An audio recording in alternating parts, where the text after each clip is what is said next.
Hello, friends. Have you ever wondered why your Anthurium plant isn't blooming as beautifully as you'd like, or why its leaves might be turning yellow? Today, we're diving into the secrets of this stunning indoor plant, the Anthurium. We'll reveal the top care tips, the common mistakes most of us make, and even how to propagate this beautiful plant. Stay tuned, because by the end of this video, you'll have all the knowledge you need to grow a healthy, thriving Anthurium. Before we begin, make sure to subscribe our channel Houseplantslove and click the bell icon for all the latest updates. Anthurium is actually a genus of about 1,000 species of flowering plants. The botanical name for this plant is Anthurium andrianum, but we'll just call it Anthurium. Some common names include tailflower, painter's palette, flamingo flower, and laceleaf. Anthuriums, with their bold, glossy leaves and striking, colorful blooms, can transform any space into a tropical oasis. The name Anthurium comes from the Greek words anthos, meaning flower, and ura, meaning tail, which refers to these spadix. Anthurium is a short plant with heart-shaped leaves. One important point to note is that all parts of the plant are poisonous to humans and pets. Whether by contact or ingestion, it can cause problems. So, handle with care. If you want to learn about indoor plants that are safe for pets, check out our previous video by clicking the I button or find the link at the end of this video. Anthurium can be propagated in various ways, from seeds, by dividing the root ball during repotting, or by rooting cuttings in water or soil. Now, let's look at some important care tips for growing Anthurium, whether indoors or outdoors. Anthurium prefers indirect bright light and can be kept in shady places or indoors. However, bright light is crucial for flowering. Keeping it fully indoors may prevent flowering, so place it in a spot with adequate indirect bright light. This plant is kept under a 50% shade net and is doing well with no leaf burns. Avoid direct sunlight exposure. This is a key point for Anthurium care. The most common mistake gardeners make is overwatering. Anthuriums tolerate underwatering better than overwatering, which is a common cause of plant death. Check the soil moisture every alternate day using the finger dip method. If the soil is still damp, don't water it yet. Check again after 1 or 2 days.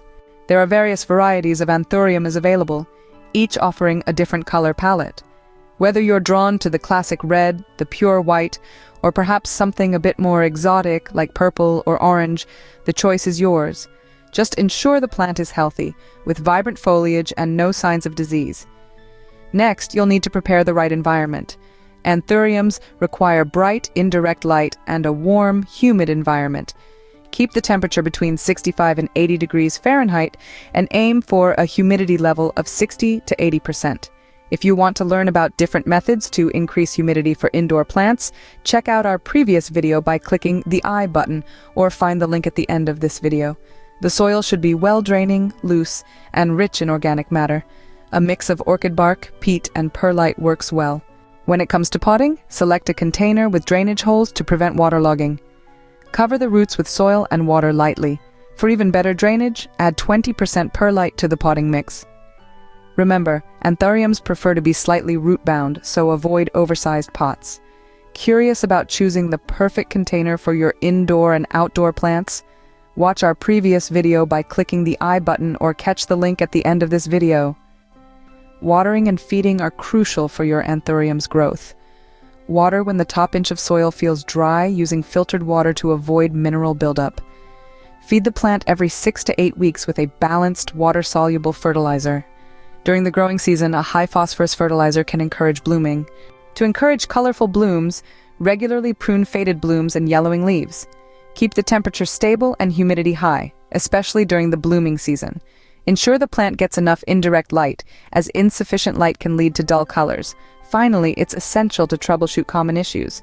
Pale blooms can be due to low light or nutrient deficiency. Yellow leaves usually indicate overwatering or poor drainage. If your Anthurium isn't blooming, it might be due to insufficient light or a temperature that's too low. Anthurium can be affected by sucking pests like aphids, thrips, and mites, as well as caterpillars, slugs, and snails. A weekly garden spray of neem oil is usually enough to keep these pests at bay. With the right care and attention, your Anthuriums can bloom with vibrant colors, adding a touch of tropical elegance to your home or garden. So there you have it, folks. That was a short episode on growing Anthurium. Please like, share, and comment below with your feedback and queries. If you're new to our channel, consider subscribing for more gardening tips and tricks. Happy gardening!